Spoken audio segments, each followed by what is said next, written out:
दापोलीचा सुवर्णदुर्ग किल्ला युनेस्कोच्या जागतिक यादीत येण्याच्या हालचाली सुरू झाल्या आहेत। या संदर्भात युनेस्कोची एक टीम लवकरच किल्ला पाहायला दापोलीत येत आहे। या पार्श्वभूमीवर ग्रामस्थ आणि शिवप्रेमींमध्ये आनंदाचं उधाण आलंय। सुवर्णदुर्ग युनेस्कोच्या यादीत यायलाच हवा या दृष्टीने ग्रामस्थ आणि शिवप्रेमींनी कंबर कसली असून शनिवारी शेकडो शिवप्रेमी आणि ग्रामस्थांनी मोठ्या उत्साहात सुवर्णदुर्गाची साफसफाई मोहीम राबवली। दुर्गावर वाढलेली झाडं, झुडपं, चढलेल्या वेली, माजलेले रान नष्ट करून किल्ला देखणा करण्यात आला। किल्ला पूर्ण स्वच्छ होईपर्यंत ही मोहीम चालूच ठेवण्याचा इरादा यावेळी शिवप्रेमींनी बोलून दाखवला। नमस्कार।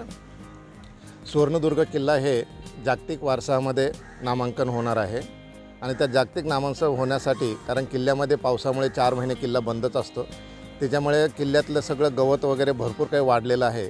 लोकल ग्रामपंचायत, जय भवानी प्रतिष्ठान, जय शिवराय प्रतिष्ठान या सगळ्या लोकांनी एकत्रित येऊन आज सुवर्णदुर्ग किल्ल्याची क्लिनिंग साफसफाई चालू केलेली आहे आणि ते साफसफाई आज आम्ही जोपर्यंत कंप्लीट होणार नाही, कारण लोकांमध्ये उत्साह आहे, कारण हा उत्साह फार मोठा आहे, कारण ते उत्साहाने लोक एक दिवाळीचा सण असल्यासारखे ह्या उत्साहाने लोक सुवर्णदुर्ग किल्ल्यामध्ये येत आहेत।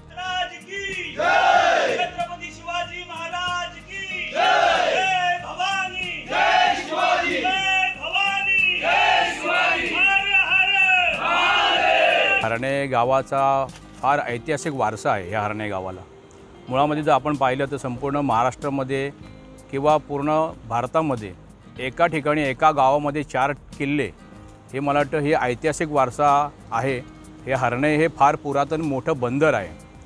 हे बंदर असल्यामुळे आणि आजूबाजूला जे दाभोळ आहे, इकडे बाणकोट आहे, त्या शिवकालीनमध्ये या मार्गाने फार मोठी सागरी वाहतूक होत होती आणि त्याच्यावरती कंट्रोल ठेवण्यासाठी शिवाजी महाराजांनी हा सुवर्णदुर्ग किल्ला ऐन समुद्राच्या मध्यभागी बांधला की जेणेकरून ही जी पूर्ण वाहतूक आहे या वाहतुकीला कुठेही निर्धोक व्हावी, कुठेही अडथळा येऊ नये आणि संपूर्ण ह्या किनारपट्टीवरती वॉच ठेवावा, देखरेख ठेवावी आणि आपली सत्ता ह्या संपूर्ण समुद्र किनाऱ्यावरती गाजवली जावी या अनुषंगाने छत्रपती शिवाजी महाराजांनी हा सुवर्णदुर्ग किल्ला बांधला। त्यांच्या आधिपत्याखाली सरखेल कान्होजी आंग्रे यांनी याचं पूर्ण जतन केलं, हे पूर्ण किनारपट्टी त्यांनी सुरक्षित केली।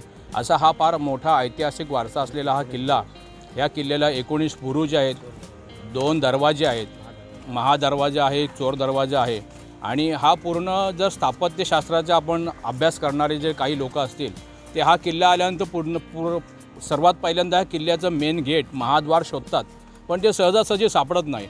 शिवकालीनमध्ये जे किल्ल्यांची बांधणी आणि जे इथे ऐतिहासिक पार्श्वभूमी होती त्यामध्ये हेच होतं की कुठल्याही किल्ल्याचा महादरवाजा आपण शोधावा लागायचा। म्हणजे शत्रू समजा या किल्ल्यामध्ये आक्रमण करण्यासाठी आला तर शक्यतो त्याला महादरवाजा सहजासहजी सापडू नये असं फार अवघड असं शिवकालीन हे दुर्ग बांधणीचं शास्त्र होतं। टाइम्स डिजिटलला लाईक करा, शेअर करा, सबस्क्राइब करा आणि बेल आयकॉन दाबायला विसरू नका। Times digital.